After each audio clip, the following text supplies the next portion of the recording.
ലോകപ്രശസ്തമായ MJ groups. ഇതിൻ്റെ ഫൗണ്ടറാണ് mister Michael Elias. Business and ടെക്നോളജിയിൽ സിയോളിൽ ഏറ്റവും ഉന്നതിയിൽ എത്തി നിൽക്കുന്ന MJ ഗ്രൂപ്പ്സിന് ഇന്ന് സ്വന്തമായി manufacturing, energy, service, hospitality, real estate and retail മേഖലകളിൽ പ്രവർത്തിക്കുന്ന നിരവധി സ്ഥാപനങ്ങളുണ്ട്. Hotels, hospitals, airlines, steel companies, IT companies, telecommunications, car manufacturing, finance and entertainment industry, അങ്ങനെ എല്ലാത്തരം ബിസിനസ്സുകളും കൈകാര്യം ചെയ്യുന്ന ലോകമെമ്പാടും ബ്രാഞ്ചസ് ഉള്ള ബിസിനസ് ഗ്രൂപ്പ്സാണ് MJ ഗ്രൂപ്പ്സ്. മൈക്കൽ തൻ്റെ ചെറുപ്രായത്തിൽ തന്നെ സ്വന്തമായി അധ്വാന മുഖാന്തരം വളർത്തിക്കൊണ്ടുവന്നതാണ് ഈ സാമ്രാജ്യം. മൈക്കൽ തന്നെയല്ല ഇതിന് ചുമതല വഹിക്കുന്നത്. ഫൗണ്ടറായി അനുജൻ ജോർജ് ഏലിയാസും ഒപ്പമുണ്ട്. എല്ലാത്തിൻ്റെയും തുടക്കം സിയോളിൽ വെച്ചായതുകൊണ്ട് മൈക്കൽ സിയോളിൽ തന്നെ സെറ്റിൽഡാണ്. അനുജൻ ജോർജും കുടുംബവും MJ ഗ്രൂപ്പ്സിൻ്റെ സെക്കൻഡ് മെയിൻ ബ്രാഞ്ചായ ഇന്ത്യയിലാണ് താമസം. മൈക്കിളിൻ്റെ ഭാര്യ റീന മൈക്കൽ റിട്ടയർഡ് നേഴ്സാണ്. മൈക്കിളിന് 2 മക്കളാണ്. മൂത്തവൻ Jimin Elias Michael.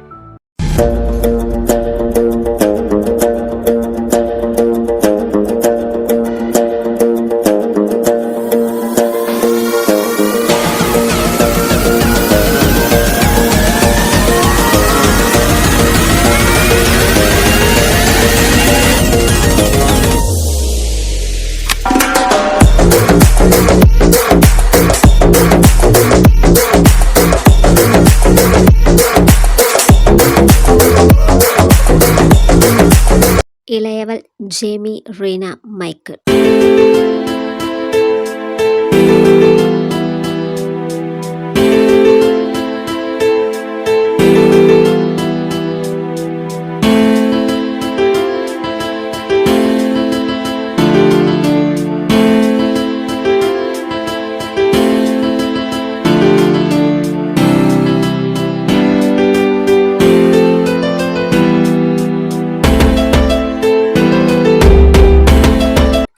Jimin MBA കഴിഞ്ഞു MJ ഗ്രൂപ്പ്സിൻ്റെ CEO ആയി വർക്ക് ചെയ്യുന്നു. ജേമി ഇപ്പോൾ MBBS കഴിഞ്ഞു MD ചെയ്യുന്നു.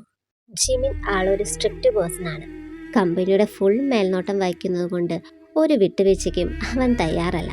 എല്ലാ എംപ്ലോയീസിനും ഒരുപോലെ റെസ്പെക്റ്റും ഭയവുമാണ് ജിമിനോട്. ജിമിനും തിരിച്ച് എല്ലാവരോടും ഒരു പാർഷ്വാലിറ്റിയും കാണിക്കാറില്ല. എല്ലാ ഇക്കണോമിക് സ്റ്റാറ്റസിൽപ്പെട്ട ആളുകളും MJ ഗ്രൂപ്പിൻ്റെ കീഴിൽ വർക്ക് ചെയ്യുന്നുണ്ട്.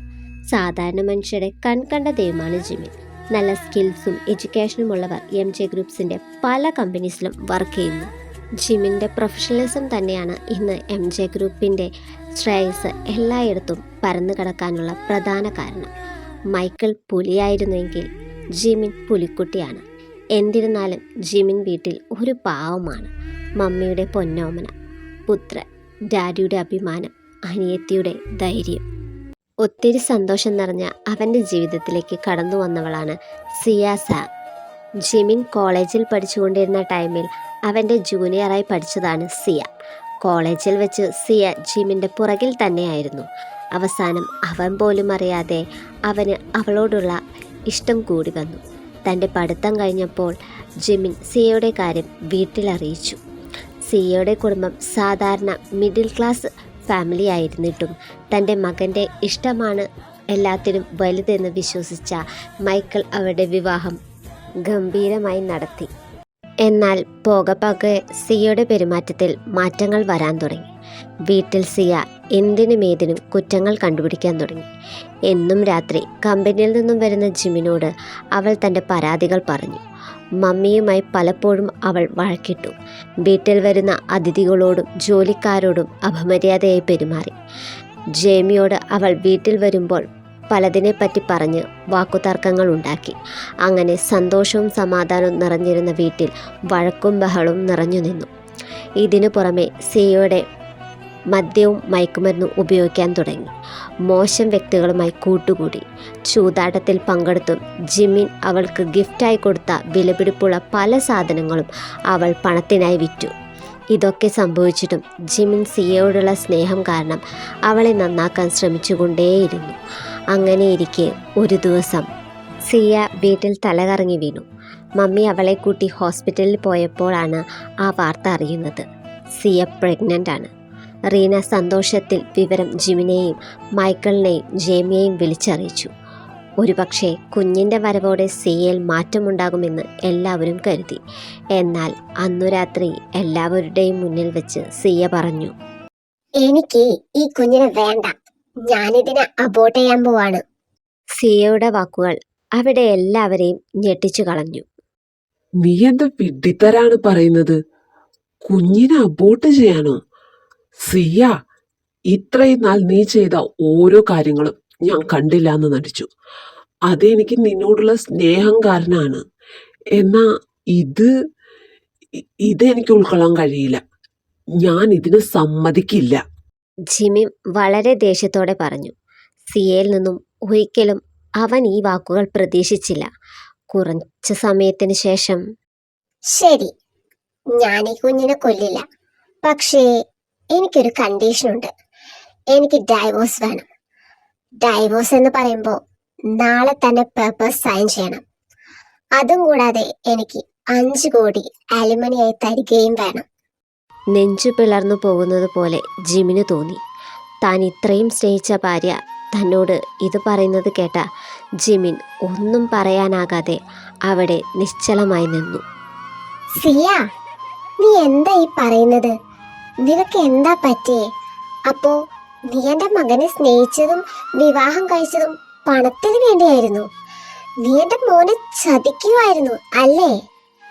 അതെ, ഞാൻ പണത്തിന് വേണ്ടി തന്നെയാ നിങ്ങളുടെ മകനെ വിവാഹം ചെയ്തത്. അല്ലാതെ ഈ വീട്ടിൽ നിങ്ങളുടെ മരുമകളായി എന്നേക്ക് താമസിക്കാനല്ല. നിങ്ങൾക്കറിയാമോ, കഴിഞ്ഞ 1 വർഷമായി ഞാൻ മാക്സിമം ട്രൈ ചെയ്യുകയായിരുന്നു ജീവൻ തന്നെ എന്നോട് ഡൈവോഴ്സിനെ പറ്റി സംസാരിക്കാൻ. എന്നാ നിങ്ങളുടെ മോ ഒരു പൊട്ടന.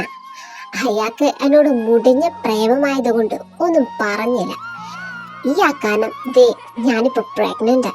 ഞാൻ പ്രഗ്നന്റ് ആവാതെ എങ്ങനെ ഇയാളിൽ നിന്നും ഡൈവോഴ്സ് വാങ്ങാമെന്ന് ശ്രമിച്ചപ്പോൾ കാര്യങ്ങൾ ഇതുവരെ എത്തി. ഇനി ഞാനൊന്നും മറച്ചു വെക്കുന്നില്ല. പ്രസവത്തിന് ശേഷം ഈ കുഞ്ഞ് ഞാൻ നിങ്ങളെ ഏൽപ്പിക്കും. എനിക്കിതിനെ എന്തായാലും വേണ്ട. ഞാനിതിനെ ചുമക്കുമല്ലേ, അതിനുള്ള കൂലിയായിട്ട് കരുതിയാ മതി. മതി, ഇനി ഒരക്ഷരം നീ ശബ്ദിക്കരുത്. ഇത്രയും നാൾ നീ എന്റെ സ്നേഹത്തെ പരിഹാസത്തോടെ കണ്ടു. നീ എന്റെ പുറകെ നടന്നപ്പോഴേ ഞാൻ മനസ്സിലാക്കേണ്ടതായിരുന്നു. ശരിയാ നീ പറഞ്ഞത്, ഞാനൊരു പൊട്ടനായിപ്പോയി.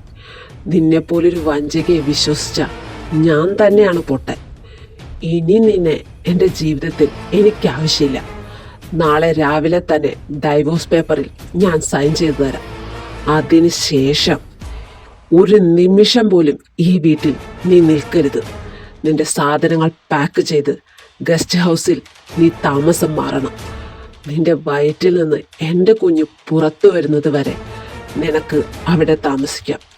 അതിനുശേഷം എവിടേക്കാണെന്ന് വെച്ചാ നീ പോയിക്കോണം.